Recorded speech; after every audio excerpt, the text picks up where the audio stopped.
the authority of silence. Judge Eleanor Vance walked into the 32nd District Courthouse, a squat brick building nestled between a bustling noodle shop and a perpetually closed bookstore on Adams Street. The air inside was thick with the scent of old paper, stale coffee, and the weary weight of 1,000 small injustices.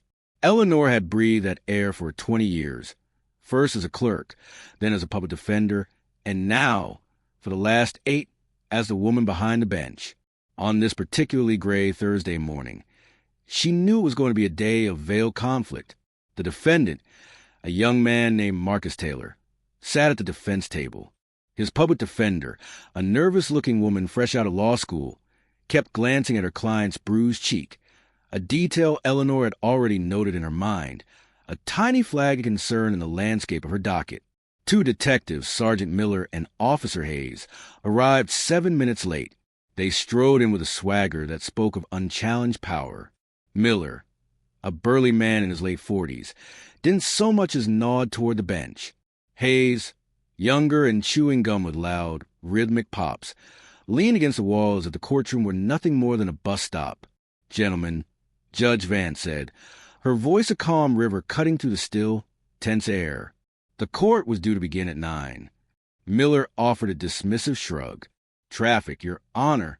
Let the record show that Sergeant Miller and Officer Hayes have arrived 7 minutes late," Eleanor continued, her gaze unwavering.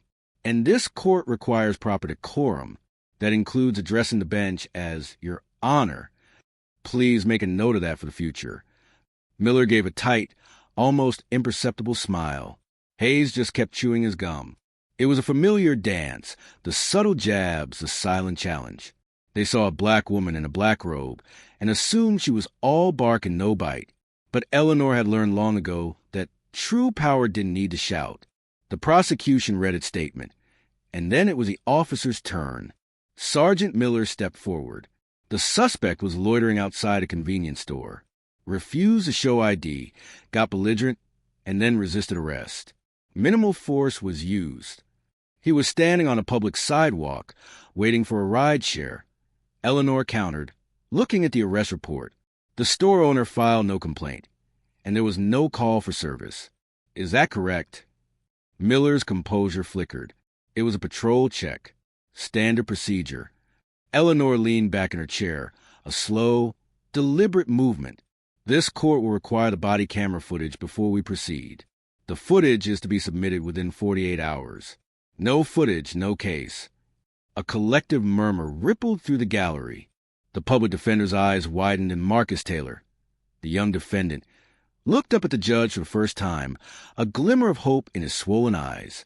Sergeant Miller's face hardened. He muttered, just loud enough for the court to hear, "This is what happens when they let activists wear robes." A sharp intake of breath filled the room. Eleanor didn't flinch. She pressed a button on her desk. "Bailiff, clear the gallery." Within a minute, the courtroom was empty save for Eleanor, the 2 officers, and the bailiff, Janelle. Eleanor took off her glasses, folded them slowly, and placed them on the bench. She stood up, her 5'4" frame radiating an unshakable presence. "You 2 came into my courtroom late," she began, her voice still a quiet whisper. "You showed deliberate disrespect, and now one of you has made an unprofessional and derogatory comment. You will not disrespect this bench.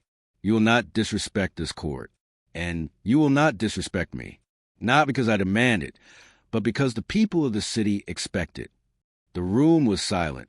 Even Hayes had stopped chewing his gum. "And if you can't handle that," she finished, her voice steel, "I suggest you find a different job, preferably one that doesn't involve a badge and a weapon." She sat back down, put her glasses on, and pressed a button to let everyone back in.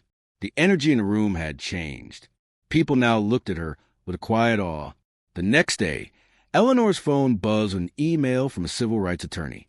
A leaked body camera video of Marcus Taylor's arrest was attached. The footage was damning. It showed Taylor checking his phone, not loitering. It showed the officers grabbing him without warning. It showed him being forced to the ground, never resisting. It was a lie, and the video was the undeniable truth.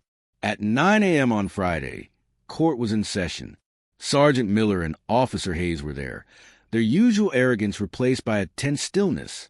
"This court has received new evidence," Eleanor announced. "Body camera footage that was not submitted with the original report has surfaced.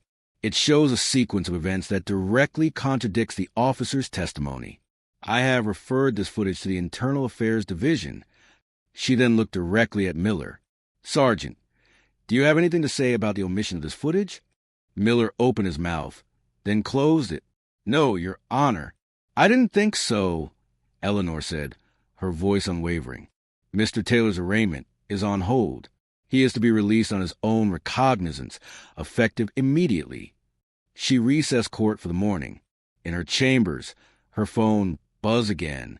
The video had hit local news. She didn't smile or celebrate. The battle was far from over. Later that afternoon, Sergeant Miller approached the bench. "I'd like to clarify something," he said, his voice now devoid of its usual arrogance. "There were technical issues with the cameras."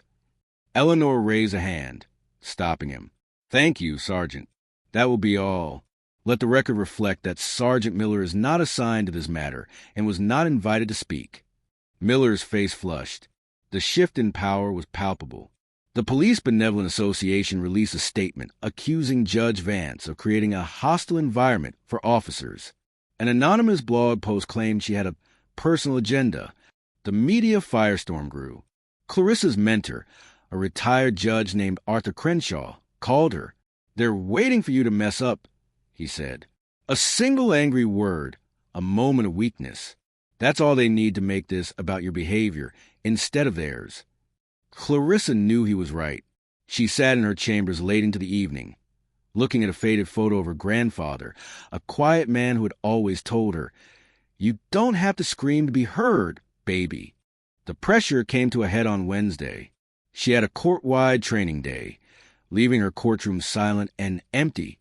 The silence, however, was being twisted by the media as an admission of guilt. She called a friend, a civil rights attorney. "Alicia, you have to speak," Alicia said. "Not for them, but for the people watching." Eleanor agreed. She sat at her desk, facing a small camera set up by her bailiff. No script, no press, just her.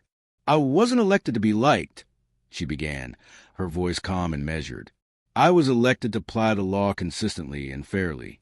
Over the past week, I've been accused of bias because I held 2 officers accountable for their actions. I didn't fabricate evidence. I asked questions. I upheld the law. And I reminded everyone that no one is above it." She paused, folded her hands on the desk. "If that makes me controversial, then so be it. The footage everyone saw wasn't a gotcha. It was evidence, plain and simple. And when evidence contradicts testimony, it is my duty to act."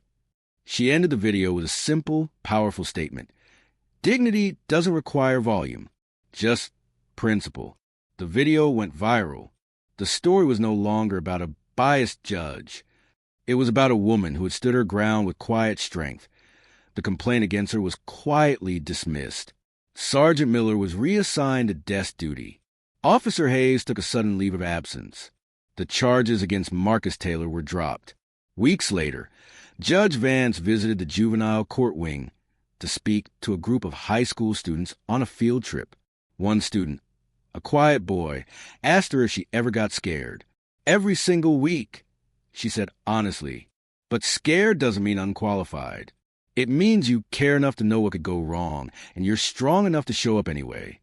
She signed his notebook, and under her signature, she wrote, "Hold your ground, even when no one claps." As she walked back through the corridor, her bailiff asked if she'd ever consider a higher court. Eleanor shook her head. "No," she said. "I like this room. This is where the damage gets done and undone. And I want the next person who wears this robe to know they don't have to fight so hard just to be heard."